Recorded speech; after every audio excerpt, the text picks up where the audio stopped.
How do you compare the agenda and the perspective of Mr. Trump from the several previous presidents? Trump is Trump, and he will remain Trump. And it was basically a typical Donald Trump show. I mean, he comes from the entertainment industry. He knows how to please an audience, how to talk to them. Clearly, he is not modest about anything. But can you identify some of the most striking features of his speech, which interests you or worries you? He is taking aim on all of his basically either very close friends or relatively closer friends. The surprising thing was the mention of Pakistan. On one hand, he's issuing threats against China. He's warning the illegal immigrants. He's worrying strategic partners and traditional allies like the NATO members and India.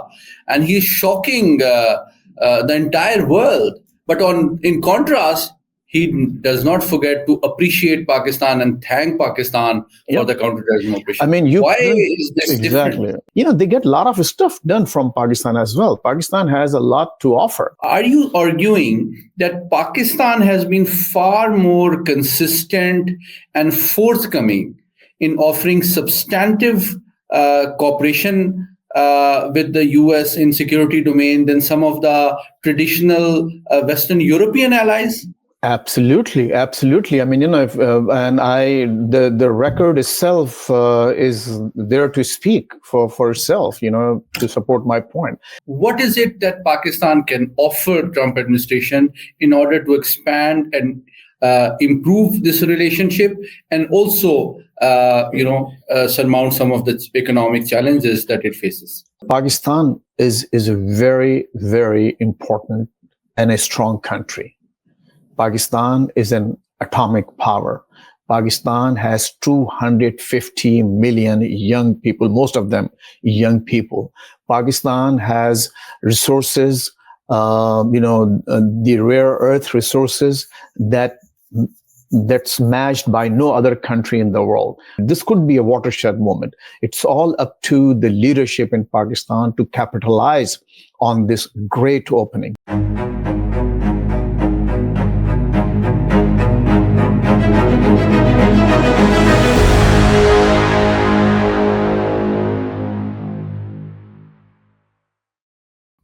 Viewers, very warm welcome to another episode of V News English program Perspectives, in which we bring before you some of the most informed and insightful perspectives from around the world on issues which affect the whole world. So today, the world again witnessed some major events. President Trump, in his second presidency, addressed the US Congress in perhaps one of the most important speeches of his political career in the second presidency. It was a long speech, over 100 minutes long, in which he articulated his perspective or the likely contours of the US policy agenda across the world and also at home. What are the issues on Mr. Trump's mind? What is his likely policy agenda? What does it mean for the world and Pakistan as well? In order to discuss these very critical and interesting questions, we are joined today by an expert of US policy and politics, Mr. Faiz Rehman, who is joining us today from the US. He has been a leading observer and commentator on US politics and policies for almost 4 decades, has worked in very senior capacities in the US media and different organizations. So, Mr. Faiz Rehman, thank you so much for joining us. Thank you. Thank you very much, Mohammed. It was great to be with you. Always a pleasure. On a very widely watched show, and also, having known you for a very long time, I'm so happy that you've been contributing so very well, not just to the affairs and security affairs in Pakistan, but also have a very keen interest and eye on international affairs, especially you've been here in the US yourself, so you're an expert yourself. So thank you. Good to be here. Thank you for joining us. So without any further ado, explain to the world from the eye of a American of Pakistani origin for 4 decades. When you look at Mr. Trump's first address to the U.S. Congress in his second presidency, you have watched, State of the Union addresses by several presidents, ranging from Mr. Bush to Mr. Obama to Mr. Clinton to Mr. Biden. So how do you compare the agenda and the perspective of Mr. Trump from the several previous presidents? All right. So Trump is Trump and he will remain Trump. And it was basically a typical Donald Trump show. I mean, he comes from the entertainment industry. He knows how to please an audience, how to talk to them, how to use different gestures to entertain his audience. So I think it was a good, entertaining show. And it was mostly about himself and his achievements, a lot of bragging, a lot of pomp, and a lot of unchecked facts. Or not facts, actually. The things that he mentioned, which cannot check out. So basically, when you compare his address, of course, he has had a few addresses before in his first term, but this was his first address in his second term, and quite soon, actually, just within a month or so. So it was a good show in a sense that, yes, there was a lot of support within the party. Looks like the Republicans were just, all bowing to the king. There was, on every little mention of anything, they were just giving him a standing ovation. So it was a typical Trump show. And when you compare it with Obama, with Biden, even some, Republican presidents, George Bush Jr., Sr., and of course Reagan in his own class, there's a difference in seriousness and basically giving your message out, talking to the world, talking to your own people. With Trump, I found a lot of unserious, basically, comments. I mean, he ridiculed his Democratic colleagues, especially, one of the senators that he calls Pocahontas. So, that was in a joke, but I think it was. So again, going back to your question, it was a good speech in a sense that there was a lot of stuff to report and to talk about. But the stuff that, you see, he basically used some of the half-truths to his advantage. For example, he talked about people having been on Social Security list who are receiving Social Security benefits. They've been here for centuries. Maybe one person was 360 years old and he was still on the fact is nobody over 100 or maybe there aren't millions of people who are dead still on the Social Security benefits list. For your, benefits, they, for the benefit of the audiences, international audience, they probably understand what I'm talking about, Social Security. If you check with the Social Security Department, because there are only 6,100 people over 85 and over 85 who are receiving or who are on the Social Security benefits list. 6,000, not millions. And they're 85 and over. The thing, what happened, somehow, yes, it's a mistake that the Social Security employees, they forgot or they probably missed to update the deceased files that they've been dead for so long. So that was a clerical mistake, which basically showed up as people being 360 years old or 200 years old and still receiving benefits. No, that's not true. So this is just one example.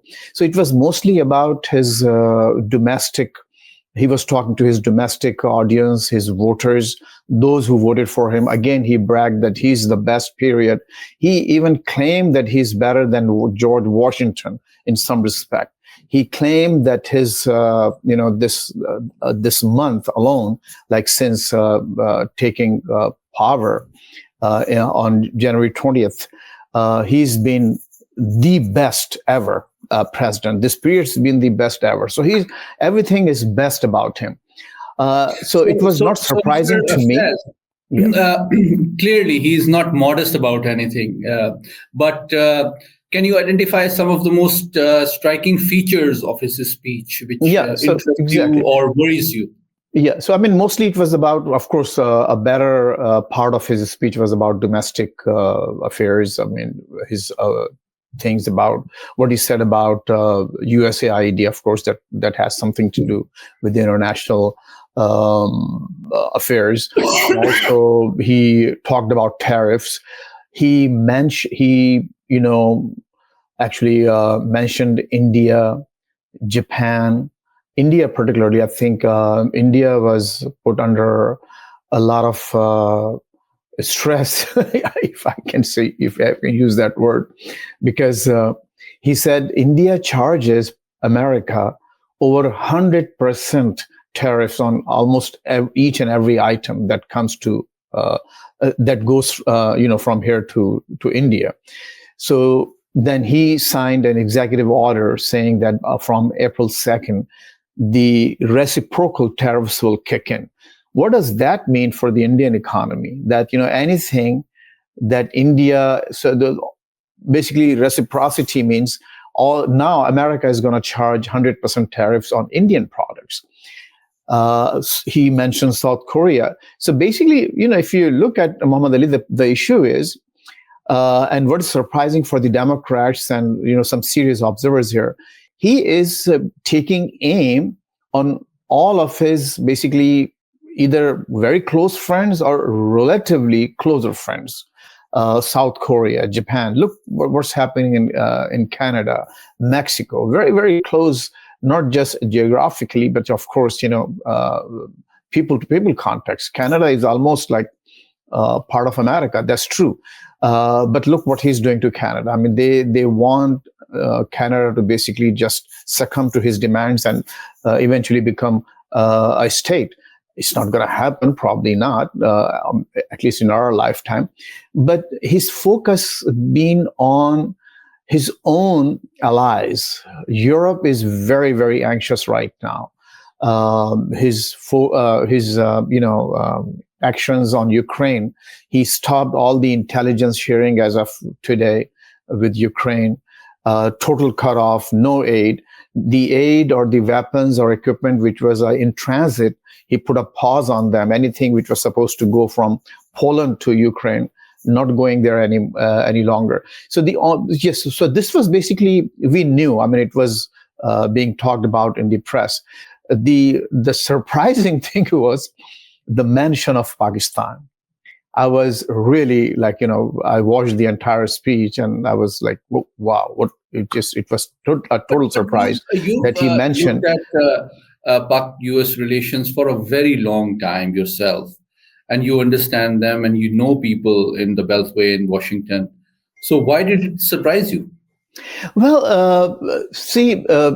there was an impression that, and even I've been talking about it on several media platforms, on Pakistani news channels, that Pakistan really doesn't come up on his list of priorities, so to speak. I mean, we are not too high on that list, and probably they're not going to go to Pakistan until, after some time, because they have so many issues to deal with. But I think one of the motivations or one of the motives was for the Trump administration, basically, to get some low-hanging fruits, some, to facts on the ground, make sure that, the American public sees what he's trying to do, not just because, when you talk bad about Canada and the Europeans, people are concerned. They think, it's going to affect their securities. Their security here or their safety. So now here is a guy who got this terrible, horrible, quote unquote, monster terrorist from Pakistan within no time. So it was sort of, I wouldn't say exactly, but sort of like Obama claiming the arrest of, or the killing of bin Laden. Not exactly on that level of importance. Bin Laden, of course, was probably the most wanted person in the world. But even this guy, I mean, he killed over 150 people, 13 Americans, and 127 or 170, if I remember it correctly, Afghan citizens. So bad terrorist. And he just basically used this platform. Imagine the significance of the platform that he used. His first address of his second term, while he's talking to the first time to his people from that chamber, and all of a sudden he claims that a terrible terrorist who killed Americans being arrested, and it was due to a country who's been, our ally for a very long time. And he got a standing ovation on that. And it was, quite a long narration. It was not just like a blip on this long address. He spent a lot of time talking about this terrorism. He made it a little bit more personal, saying that before he announced it, he talked to the families of all those 13 killed. And it was an emotional, scene for him to talk to them, to get their feelings, and basically that's what he shared with the American people. So that was for Pakistan. Of course, it was a good. Yeah, go ahead, please.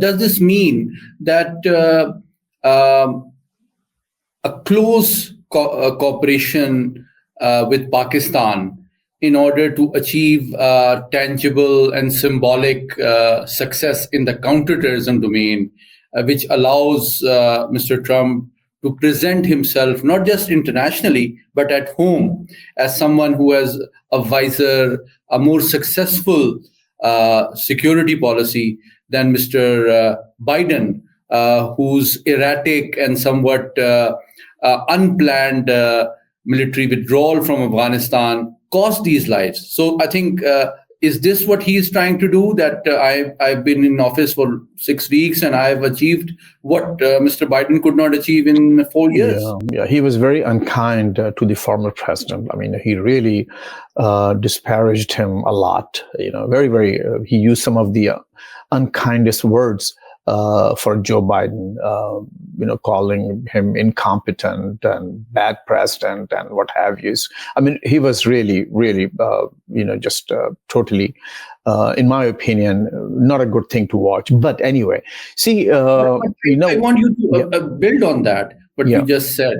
If you would recall that the outgoing Biden administration's deputy national security advisor issued a statement causing, really a lot of people to worry in Islamabad that Pakistan could pose a missile threat to the US, which was, laughed off in some circles. But here, today, the US new national security advisor has called Pakistan's deputy prime minister and formally appreciated and thanked him for extending the counterterrorism operation and allowing a most wanted terrorist to be brought to justice. How do you compare these two contrasting? Yes, I mean, very good, a great point. Good question. So, I mean, I'm not defending Biden at all. When I say he used some of the, very unkind words for him. Biden, basically, he suffered, the entire party, his party suffered, a terrible defeat because of his actions. I mean, if not just, with Pakistan, just the way he ignored one of his closest allies in that region. I'm talking about Pakistan. I mean, not a call, not any mention throughout his presidency, his term. And also, just like what you said, his deputy NSA, his departing shot on Pakistan was just just shameless. So yeah, I mean they got what they deserved, no doubt about it. I mean there's but at the same time, I think it offers Trump administration uh, within 6 weeks of his term, his second term. I think you have Pakistan has had a great opening. The call itself, of course, that's going to be very, very helpful. I'm talking about Pakistan, not just the government of Pakistan, the entire country, people to people.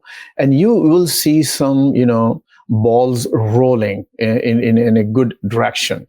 And now it's up to Pakistan and our diplomat and our politicians to make sure how they use this very significant opening.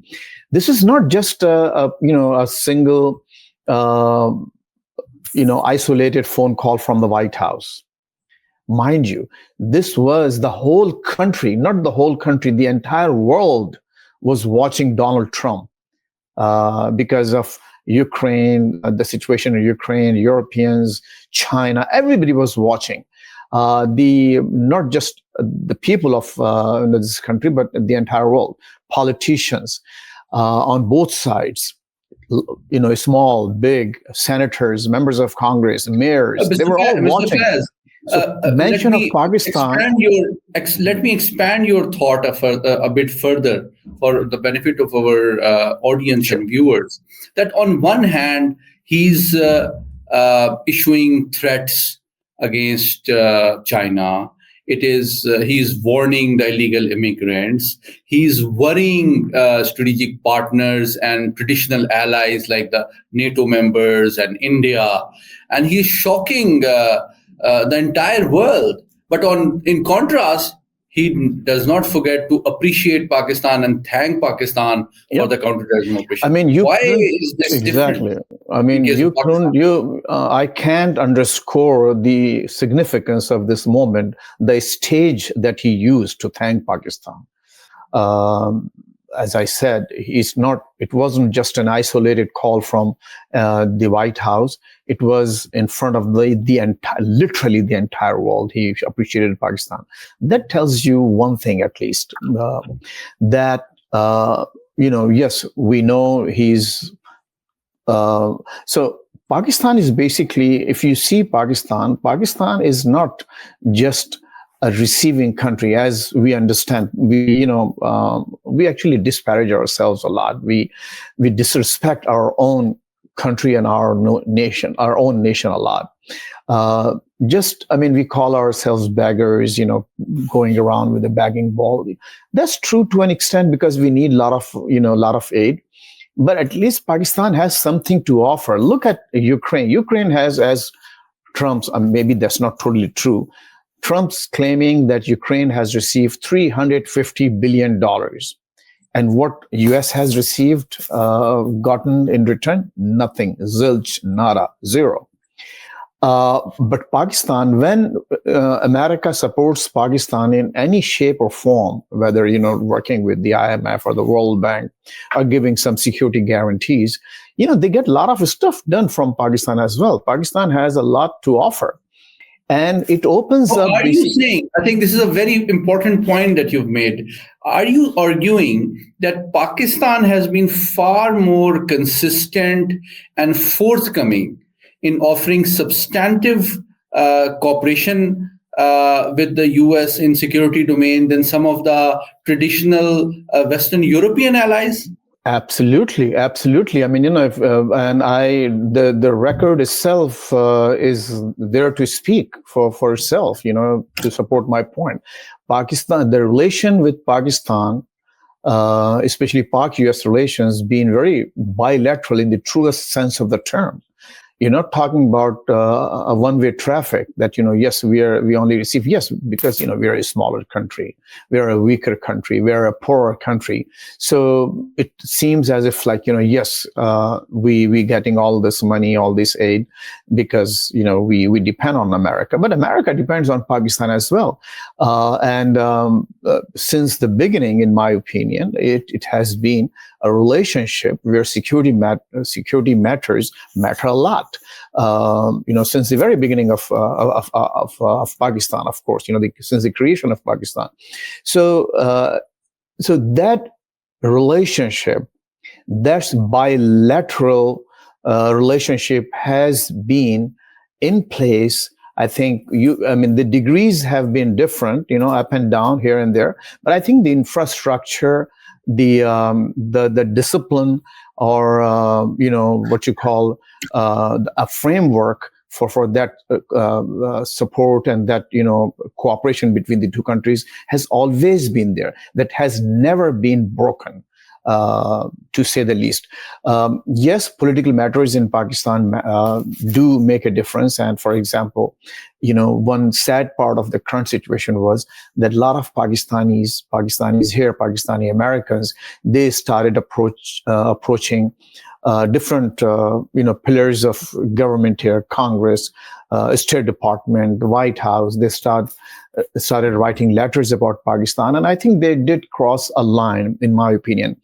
Having been here for a long time, having worked for Pakistan-US relations, for myself, for my family, for them to look good because they're from Pakistan and Pakistan is a good country. That's been my motive. But I think we did cross a line, forgetting or maybe not knowing fully well that this relationship is more than just just a few transactions in a year. It's been a consistent relationship. It will remain there. And, a guy who is all about what's in it for him and what's in it for his country. Now, you saw him thanking Pakistan with clarity. He didn't mince any words. He didn't qualify.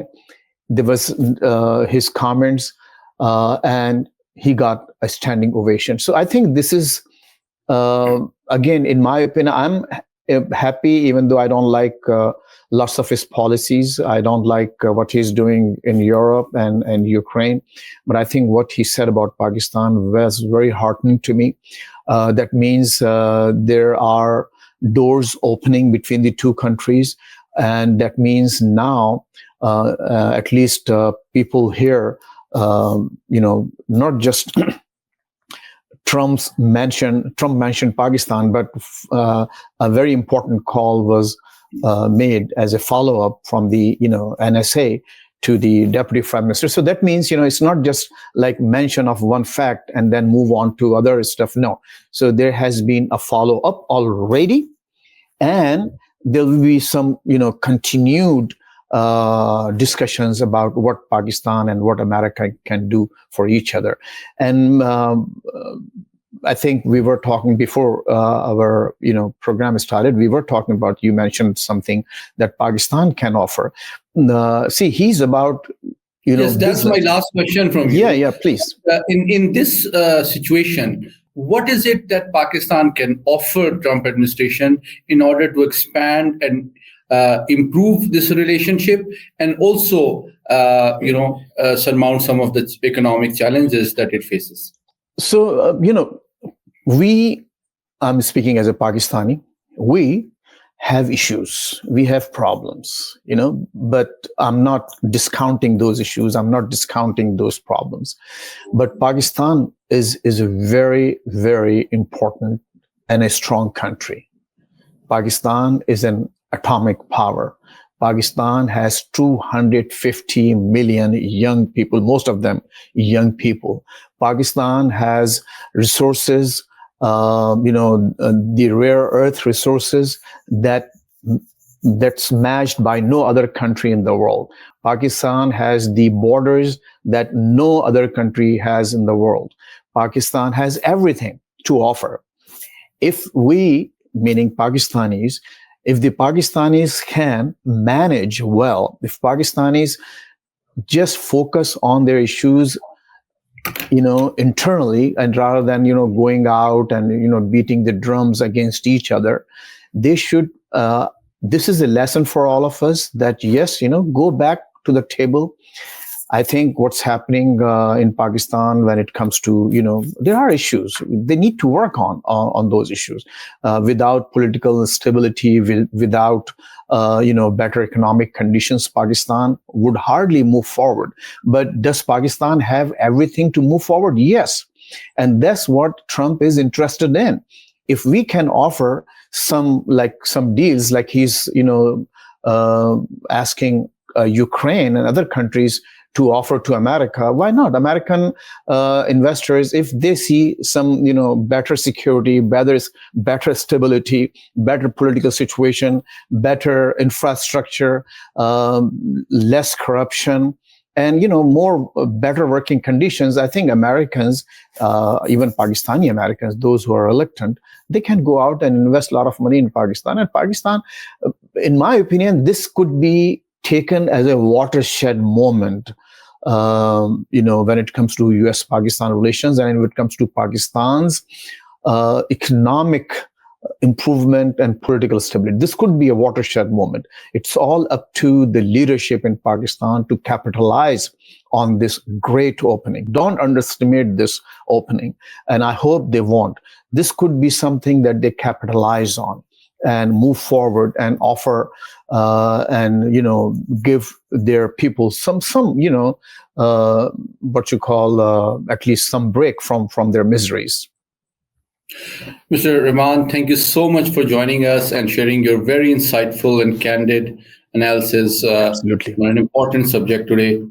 We hope to see you soon in some future program as well. Anytime. And let me just, in closing, say something. Dr. Syed Muhammad Ali, you've been, mashallah, I have seen your progress, your rise. And you have your mind in the right place, what you're doing for Pakistan and on Pakistan's security matters and Pakistan's international matters. I think you ought to be somewhere else, but what you're doing right now is just amazing. Thank you very much. Thank you for your service. Thanks a lot. Thank you so much. Absolutely. Viewers, this was today's program, Perspectives, in which we offered a very insightful analysis from Mr. Rehman, who's been looking at US politics and policies for over 4 decades. And he said that this is a very critical moment in the history of Pak-US relations, that Pakistani leadership must wisely, tactfully, and timely utilize in order to convert the emerging challenges into opportunities to surmount its political, economic, and security challenges. Thank you so much for joining us. Thank you. Thank you very much. Good to be with you. Thank you.